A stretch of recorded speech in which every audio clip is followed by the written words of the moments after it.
नमस्कार दोस्तों, स्वागत है आपका हमारे YouTube चैनल में। आज के इस वीडियो में हम आपके लिए बहुत ही कमाल की इन्फॉर्मेशन लेके आए हैं। आपको बताते चले कि अभी हाल ही में क्षेत्रीय रेल उपयोगकर्ता परामर्श समिति की बैठक यानी कि 19वीं बैठक संपन्न हुई है वेस्ट सेंट्रल रेलवे जबलपुर की। इसमें रेलवे के विकास एवं यात्री सुविधाओं पर विचार विमर्श करने के लिए पश्चिम मध्य रेल के महाप्रबंधक श्री सुधीर कुमार गुप्ता की अध्यक्षता में 13 जनवरी 2023 यानी कि कल बैठक हुई है। इस बैठक में ZRUCC के कुल 25 सदस्यों ने हिस्सा लिया। रीवा से श्री अनिल कुमार श्रीवास्तव जी, माया सिंह पटेल जी एवं राज्यसभा सांसद आदरणीय श्री राजमणि पटेल जी के प्रतिनिधि श्री रमेश पटेल ने नई रेलगाड़ियां चलाने, रेलगाड़ियों के फेरे बढ़ाने, जो नई ट्रेन चलाने की मांग की जा रही है रीवा रेलवे स्टेशन से, वो है रीवा से पुणे के बीच में जो ट्रेन की घोषणा हुई थी, तो रीवा से पुणे के बीच में ट्रेन चले। इनके अलावा रीवा से बेंगलोर के बीच में और भी कई सारी जगहों की मांग की गई कि नई नई ट्रेनों को रीवा रेलवे स्टेशन से चलाया जा सकता है, क्योंकि रीवा रेलवे स्टेशन में पिट लाइन यार्ड वाला काम भी पूरा होने की कगार में है और रीवा में AC कोच मेंटेनेंस का काम भी होने लगा है। इस वजह से नई ट्रेन को चलाना और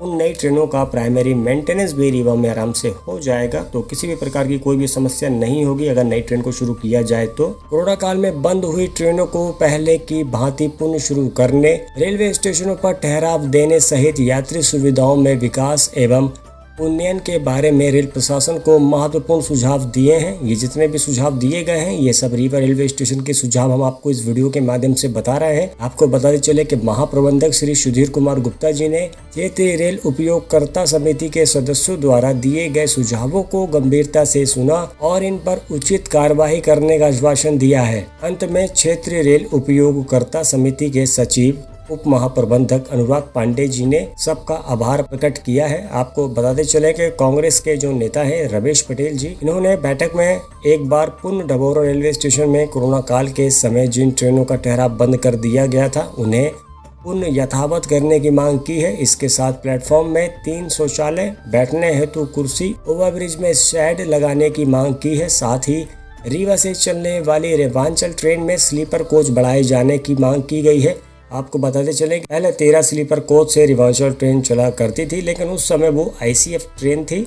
अब इस ट्रेन के कोच को बदल दिया गया है। जब से ये ट्रेन LHB कोच ही चल रही है तब से इस ट्रेन के स्लीपर कोच को कम किया गया है, क्योंकि LHB कोच में सिर्फ 22 कोच ही होते हैं। इस वजह से ये समस्या आ रही है, तो मांग की गई कि इसमें से एक स्लीपर कोच रेवांचल में और जोड़ा जाए। इनके अलावा आपको बताया गया कि रीवा से इतवारी के बीच जो ट्रेन चला करती है, इस ट्रेन को नियमित चलाया जाए। यानी कि अभी ये ट्रेन हफ्तों के 3 दिन चलती है नैनपुर गोंदिया बालाघाट के रास्ते, तो बताया गया कि इस ट्रेन को हफ्तों के 7 दिन चलाया जाए। आपको बताते चले कि ये पहले ही प्रस्तावित है, रीवा इतवारी ट्रेन हफ्तों के 7 दिन ही चलेगी, थोड़ा सा इंतजार और करना होगा।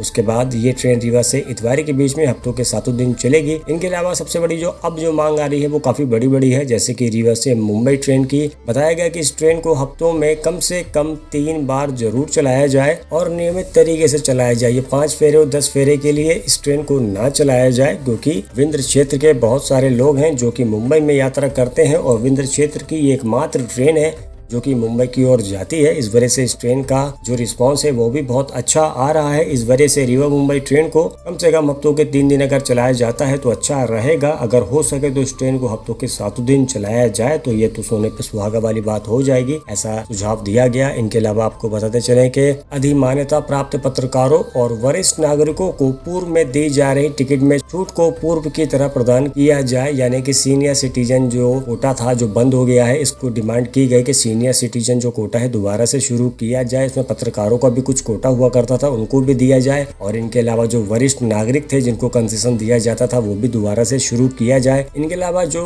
अगली मांग हुई उसमें बताया गया कि रीवा से दुर्ग के बीच में प्रतिदिन एक ट्रेन चलाया जाए, वाया सतना, कटनी, बिलासपुर, रायपुर के रास्ते नई ट्रेन चलाई जाए। इनके अलावा रीवा बिलासपुर एक्सप्रेस ट्रेन जो चलती है, इस ट्रेन का विस्तार कर दिया जाए और इस ट्रेन को उस्लापुर के रास्ते रायपुर अथवा दुर्ग तक किया जाए। यानी कि रीवा बिलासपुर ट्रेन को भी दुर्ग तक चलाने की मांग की गई और रीवा से दुर्ग नई ट्रेन चलाने की मांग की गई। ऐसा नहीं हो सकता, रीवा से दुर्ग के बीच में कोई भी नई ट्रेन नहीं चल पाएगी, क्योंकि रीवा से बिलासपुर के बीच में ऑलरेडी ट्रेन चलती है।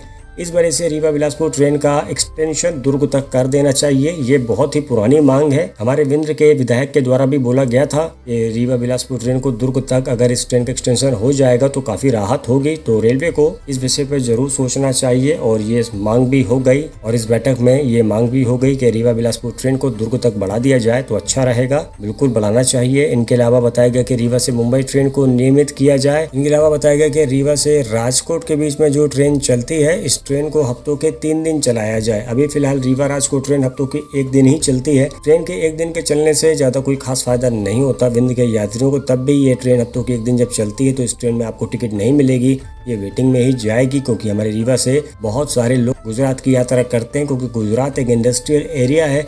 सिर्फ कमाने खाने सब जाते हैं गुजरात। बसों में जाना काफी महंगा पड़ता है, इस वजह से वो लोग ट्रेन में यात्रा करते हैं। इस वजह से मांग की गई कि रीवा राजकोट ट्रेन को हफ्तों के कम से कम 3 दिन चलाएं तो काफी राहत होगी। इनके अलावा बताया गया कि रीवा चिरमिरी जो ट्रेन चला करती थी, पहले ये ट्रेन हफ्तों के 7 दिन चलती थी, लेकिन जब से कोरोना के बाद इस ट्रेन को शुरू किया गया तो ये ट्रेन हफ्तों के 1 दिन चलती है। तो इस ट्रेन को प्रतिदिन रूप से चलाया जाए एवं रीवा सतना कटनी के रास्ते इस ट्रेन को चलाया जाए। हालांकि फिलहाल अभी ये ट्रेन रीवा सतना कटनी के रास्ते ही चिरमिरी की ओर जाती है।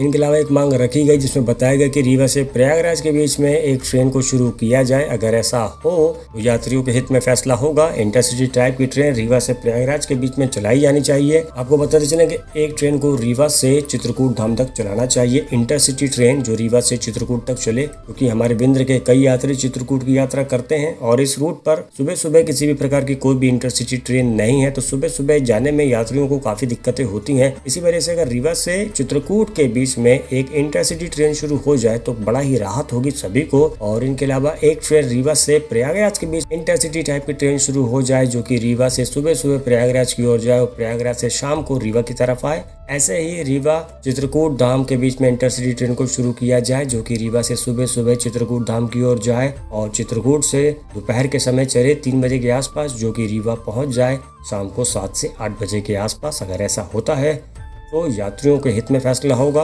इनके अलावा बात की जाए कि रीवा से रानी कमलापति के बीच में जो रेवांचल एक्सप्रेस ट्रेन चलती है, फिलहाल अभी ये ट्रेन 8 बजे के आसपास रीवा से छूटती है। तो मांग की गई कि इस ट्रेन के समय को बढ़ाया जाए और इस ट्रेन को रात में 10:30 बजे रवाना किया जाए रीवा से रानी कमलापति के बीच में। इनके अलावा रीवा से डॉक्टर अम्बेडकर नगर इंदौर के बीच में जो ट्रेन चला करती है, बताया गया कि फिलहाल अभी ये ट्रेन हफ्तों के 3 दिन चलती है और ये ट्रेन का जो समय है वो आधी रात को है, यानी कि 11:30 बजे के आसपास ये ट्रेन रीवा से इंदौर के लिए रवाना होती है। तो इस ट्रेन के जो समय है उसको परिवर्तन किया जाए और रीवा इंदौर ट्रेन को शाम को 8 बजे चलाया जाए, यानी कि रेवांचल के टाइम पे रीवा डॉक्टर अम्बेडकर नगर इंदौर ट्रेन को चलाया जाए और रात में 10:30 बजे रेवांचल ट्रेन को चलाया जाए। आपको बताते चलेगा 10:30 बजे रेवांचल एक्सप्रेस ट्रेन रवाना होगी तो वो अपने निर्धारित समय में ही रानी कमलापति रेलवे स्टेशन पहुंचेगी। हालांकि जो मांग की गई कि रीवा डॉक्टर अम्बेडकर नगर ट्रेन को 8 बजे चलाया जाए, बल्कि इस ट्रेन को 8 बजे थोड़ा सा और लेट हो जाएगा, इस ट्रेन को शाम को 6 बजे या फिर 7 बजे रवाना कर दिया जाए ताकि रेवांचल ट्रेन की लोकप्रियता में कोई भी असर ना पड़े। क्योंकि जिस रूट से रीवा डॉक्टर अम्बेडकर नगर ट्रेन जाती है वाया कटनी सागर दमोह के रास्ते, उसी रूट से रेवांचल भी जाती है। अगर कंटिन्यू 1 या 2 घंटे के डिफरेंस में ये दोनों ट्रेन जाएंगी तो कहीं ना कहीं ट्रेनों की लोकप्रियता में थोड़ा असर पड़ेगा। इस वजह से ट्रेनों में कम से कम 3 से 4 घंटे का गैप हो ताकि दोनों ट्रेन का रिस्पॉन्स बहुत ही अच्छा आए। ये जो सबसे बड़ा मुद्दा है वो है रीवा डॉक्टर अम्बेडकर नगर ट्रेन के समय परिवर्तन करने का। अगर इस ट्रेन को शाम को 5 या 6 या 7 से पहले अगर इस ट्रेन को रवाना किया जाए रीवा से, इस ट्रेन में पैर रखने की भी जगह नहीं मिलेगी, यानी कि ट्रेन का रिस्पांस बहुत ही अच्छा आएगा अगर ऐसा हो जाए तो। इन सभी विषयों पर महाप्रबंधक जी ने सकारात्मक कार्यवाही करने का आश्वासन दिया है। तो फिलहाल देखिए क्या नतीजा निकल के आता है। तो फिलहाल जैसे ही किसी भी प्रकार की कोई भी लेटेस्ट इन्फॉर्मेशन आएगी वीडियो के माध्यम से हम आपको अवगत कराएंगे। बस आज के वीडियो में इतना ही। बहुत बहुत शुक्रिया वीडियो देखने के लिए। वीडियो अगर पसंद आए तो वीडियो को लाइक कीजिएगा, चैनल को सब्सक्राइब कीजिएगा और कमेंट करके बताइएगा वीडियो आपको कैसी लगी और क्या है आपका सुझाव। मिलते अगली वीडियो में। Bye bye.